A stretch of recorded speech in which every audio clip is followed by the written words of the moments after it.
పాపం చేసిన వాళ్ళని, పాపిష్టి జీవితాలు కలిగి ఉన్న వారిని దేవుడు క్షమిస్తే మనకు నచ్చుతుందా? చూడండి, చాలా మంది యేసుక్రీస్తు మీద దోషారోపణ చేస్తారు. ఏమంటే, ఎన్ని పాపాలు చేసినా మీ దేవుడు క్షమిస్తాడా? అంటే ఇక నరహత్యలు చేయొచ్చు, అత్యాచారాలు చేయొచ్చు, దొంగతనాలు, దోపిడీలు ఇవన్నీ చేసి ప్రభు నన్ను క్షమించంటే అయిపోద్దా? సో మీ దేవుడు అంత చెడ్డోడా అని అంటారు. అంటే చూడండి, మీకు ఒక కుమారుడు ఉన్నాడు అనుకోండి, మీ పిల్లోడు భయంకరమైన డ్రగ్ యాడిక్ట్స్ అయిపోయాడు, భయంకరంగా రోడ్ల మీద తిరిగేస్తున్నాడు, వాడి జీవితం భయంకరంగా ఉంది, పాపిష్టి జీవితం ఉంది. మీరు ఏమనుకుంటాడు? వాడు ఏ రోజుకైనా మారి మంచి జీవితం బ్రతికితే బాగుండు అనుకుంటారా? లేకపోతే వాడు ఏ రోడ్డున చచ్చిపోతే బాగుండు అనుకుంటారా? అంటే తిట్లల్లో నువ్వు చస్తే బాగుండురా అని అంటారు కానీ హృదయాంతరంగంలో ఏ తల్లిదండ్రులకైనా పాడైపోయిన పిల్లోడు గురించి ఏమని ఉంటుందండి? వాడు ఎప్పటికైనా నరహంతకుడైనా ఎలాంటి వాడైనా వాడు బాగుపడి జీవితాన్ని బాగా చేసుకుంటే బాగుండు అని ఉంటుంది. అవునా కదా? బైబిల్ గ్రంథంలో ఏముంటుందంటే, ముష్కరులైన తల్లిదండ్రులే మిమ్మల్ని ఇలాగ ప్రేమిస్తే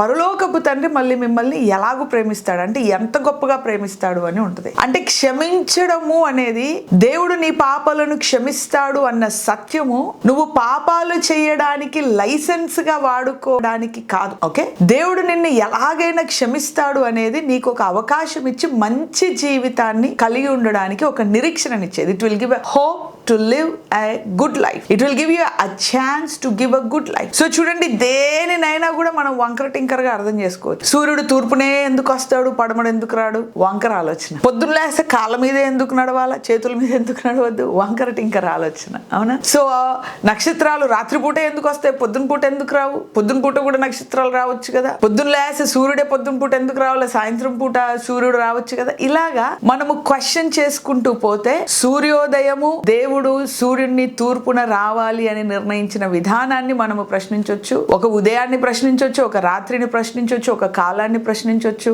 ఒక రోజులో 24 గంటలు ఎందుకుంటాయని ప్రశ్నించవచ్చు. మనము ప్రశ్నించడం మొదలు పెడితే లోకములో అన్ని ప్రశ్నలే. ఒక ఉదయము, ఒక సాయంత్రము, ఒక దినము, ఒక రాత్రి, ఒక నక్షత్రము, ఒక సూర్యుడు, ఒక మనిషి, ఇవన్నీ కూడా ప్రశ్నలే. ఎందుకు ఎందుకు ఎందుకు? కానీ మనం అర్థం చేసుకొని గౌరవించడం మొదలు పెడితే, దేవుడు సూర్యుడిని తూర్పున రావాలని నిర్ణయించాడు కాబట్టి అది అలాగే జరుగుతుంది, అది అలాగే నిర్ణయించబడ్డది. దేవుడు మనిషిని కాళ్ళ మీద నడవాలని నిర్ణయించాడు కాబట్టి అలాగే నిర్ణయించబడ్డది, అలాగా జరుగుతుంది. రోజుకి 24 గంటలని నిర్ణయించబడ్డాయి కాబట్టి అలాగే జరుగుతుంది. ఎందుకు 30 గంటలు కావద్దు, ఎందుకు 48 కావద్దు? అది కూడా క్వశ్చన్ వేస్తే. సో లోకములో మనము క్వశ్చన్ చేయడం మొదలు పెట్టామంటే ప్రతి ఒక్కటి కూడా క్వశ్చనే. కానీ అర్థం చేసుకోవడం మొదలు పెట్టామంటే, దేవుని యొక్క నిర్ణయాన్ని గౌరవించడం మొదలు పెట్టామంటే మనకు ప్రశాంతమైన జీవితం ఉంటుంది. అలాగనే యేసయ్య పాపులను క్షమిస్తాడు అంటే దాన్ని తింగరగా అర్థం చేసుకుంటే, ఓహో పాపాలు క్షమిస్తాడు కాబట్టి నేను పాపాలు చేయొచ్చా? అలాగా అది అర్థం చేసుకోవాల్సింది. పాపులను క్షమిస్తాడు కాబట్టి పాపులకి ఒక నిరీక్షణ ఉంది.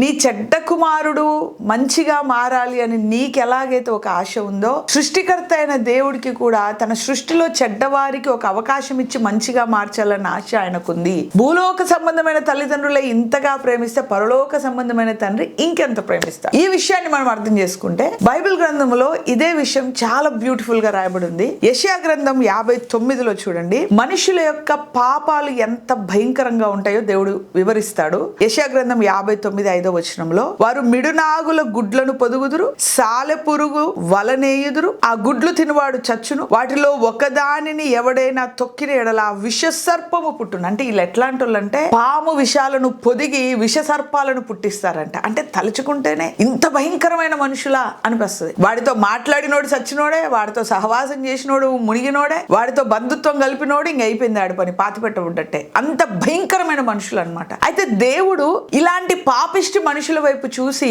దేవుడు ఒక మాట అంటున్నాడంట. ఏ మాట అంటే చూడండి, 16వ వచనంలో, యెషయా గ్రంథం 59:16 సంరక్షకుడు లేకపోవుట ఆయన చూచెను, మధ్యవర్తి లేకుండుట చూచి ఆశ్చర్యపడను. దేవుడు ఇలాంటి పాపిష్టి వాళ్ళని చూసి, అరే వీళ్ళ గురించి ఒక్క మధ్యవర్తి కూడా లేడా, వీళ్ళ గురించి మొరపెట్టేవాడు లేడా, వీళ్ళకు పాప పరిహారము చేసే వాళ్ళు ఉండాలి కదా, అరే పాప పరిహారం చెయ్యాలి కదా, వీళ్ళకి ఒక్కరు కూడా చేయట్లేదా అని దేవుడు ఈ పాపిష్టి జీవితాలను చూసి, వీళ్ళ గురించి మొరపెట్టే వాళ్ళు లేరా, వీళ్ళ గురించి పాప పరిహారము చేసే వాళ్ళు లేరా అని లోకమంతా వెతికితే ఒక్కరు కూడా కనబడకపోతే దేవుడు ఆశ్చర్యపోయి ఏ పని చేస్తున్నాడంట? కాబట్టి ఆయన బాహువు ఆయనకు సహాయము చేసిను, ఆయన నీతియే ఆయనకు ఆధారమైన. మనం నూతన నిబంధనలో చూస్తే ఆయన బాహువు ఎవరంటే యేసుక్రీస్తు. యేసుక్రీస్తే దేవుని యొక్క నీతి ఆయను, మన నీతి ఆయను. సో దేవుని నీతియే యేసుక్రీస్తు. సో కాబట్టి పాపిష్టి జనాలను రక్షించడానికి ఒక్క మధ్యవర్తి కూడా లేడా అని దేవుడు వెతికి ఆశ్చర్యపడి తన సొంత కుమారుణ్ణి, తన బాహువునే, తన నీతినే భూలోకానికి పంపించి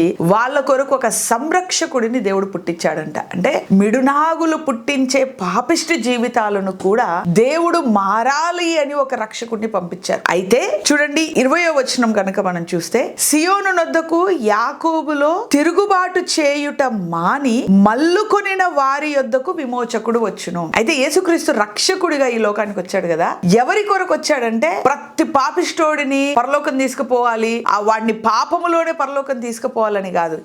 ఎవరిని తీసుకెళ్లడానికి? తిరుగుబాటు చేయుట మాని మల్లుకొనిన వారి యొద్దకు. అంటే ఎవరికైతే వాళ్ళ పాపాల మీద వాళ్ళకు విరక్తి వస్తుందో, ఎవరికైతే వాళ్ళ చెడ్డపడుల మీద వాళ్ళకు విరక్తి వస్తుందో, నేను ఎందుకు ఇలాగ బ్రతుకుతున్నాను, నాకు ఒక మంచి జీవితము కావాలని ఎవరికైతే ఆశ పుడుతుందో అలాంటి వారికి దేవుడు పశ్చాత్తాపము ఇవ్వడానికి యేసుక్రీస్తు ఈ లోకానికి వచ్చాడు. అంటే ఒక ఛాన్స్ ఇవ్వడానికి వచ్చాడు, ఒక అవకాశం ఇవ్వడానికి వచ్చాడు. నీ కుమారుడు కుమార్తె పాడైపోతే మారాలని నువ్వు ఎలాగ ఆశపడుతున్నావో, పరలోకమందున సృష్టికర్త అయిన దేవుడు కూడా పాడైపోయిన జనాంగాన్ని, విషసర్పము లాంటి జనాంగాన్ని వాళ్ళు మారు మనస్సు పొందాలని ఆశపడుతున్నాడు. వాళ్ళు మారు మనస్సు పొందితే వాళ్ళను రక్షించడానికే యేసుక్రీస్తుని ఈ లోకానికి పంపించాడు. అయితే అలాంటి మిడునాగుల విషసర్పము లాంటి మనుషులు ఎప్పుడైతే మారు మనస్సు పొందుతారో దేవుడు వాళ్ళని ఏం చేస్తాడో చూడండి 21వ వచనంలో, నేను వారితో చేయు నిబంధన ఇది, నీ మీద నా ఆత్మయు, నీ నోట నుంచిన మాటలును, నీ నోట నుండి, నీ పిల్లల నోటి నుండి, నీ పిల్లల పిల్లల నోటి నుండి ఈ కాలము మొదలుకొని ఎల్లప్పుడూ తొలగిపోవు అని యెహోవా సెలవిస్తున్నాడు. ఎవరైతే ఈ విషసర్పము లాంటి మనుషులు వాళ్ళ తిరుగుబాటుతనాన్ని మాని మంచి జీవితాన్ని బ్రతకాలని కోరుకొని యేసుక్రీస్తు దగ్గర మనకు ఆ పాపక్షమాపణ దొరుకుతుంది అని యేసే దగ్గరకు వచ్చి పాపక్షమాపణ పొంది మారు మనస్సు ఎవరైతే పొందుతారో వాళ్ళకి దేవుడు ఒక నిబంధననిచ్చి వాళ్ళతో ఒక నిబంధన చేసుకొని వాళ్ళ నోటిలో ఆయన మాటలు ఉంచి, అంటే వాళ్ళను వాడుకొని వాళ్ళ పిల్లల పిల్లల పిల్లల నోటిలో దేవుడు మాటల నుంచి దేవుడు వాళ్ళని ఆయనకు స్వాస్థ్యముగా ఏర్పాటు చేసుకొని, ఆయన యాజకులుగా ఏర్పాటు చేసుకొని, ఆయన పరిశుద్ధ జనాంగముగా దేవుడు వాళ్ళని ఏర్పాటు చేసుకుంటాడంట. హల్లెలూయా. సో చూడండి, కాబట్టి దేవుడు పాపులకు క్షమాపణ ఇవ్వడము అనేది పాపానికి లైసెన్స్ ఇవ్వడం కాదు. నీ కుమారుణ్ణి నువ్వు ప్రేమించి వాడు మారు మనస్సు పొంది వాడు మారి ఒక మంచి జీవితం పొందుకోవాలని ఏ తండ్రి అయినా ఏ తల్లి అయినా ఎలాగ ఆశపడుతుందో, పరలోకమందున్న మన తండ్రి, సృష్టికర్త అయిన మన తండ్రి మన పాపాలను క్షమించడం, పాపానికి లైసెన్స్ ఇవ్వడం కాదు గాని ఒక నూతన జీవితానికి ఒక అవకాశం ఇవ్వడం, ఒక బ్రైట్ ఫ్యూచర్ కి ఒక అవకాశం ఇవ్వడం. సో కాబట్టి దేవుని యొక్క క్రియలను కరెక్ట్ వేలో అర్థం చేసుకుంటే ఆయనను స్తుతిస్తాం, ఆయనను మహిమపరుస్తాం. సో కాబట్టి ఎలాంటి స్థితిలో ఉన్నా నీ కుటుంబంలో, మీ ఫ్రెండ్స్ లో, మీ పిల్లల్లో ఎవరైనా భయంకరమైన అడిక్షన్స్ లో, పాపిష్టి జీవితంలో ఉంటే ఇక వీడికి నాశనమే నరకమే అని మీరు నిరీక్షణ కోల్పోవద్దు. వారి గురించి మీరు మధ్యవర్తిత్వము వహించి ప్రార్థన చేయడం మొదలు పెట్టండి. పరిశుద్ధాత్మ దేవుడు వాళ్ళకు మారు మనసిస్తే రక్షకుడైన యేసుక్రీస్తు వాళ్ళకు ఒక నూతన జీవితాన్ని ఇస్తాడు. God bless you. Don't lose your hope. Amen.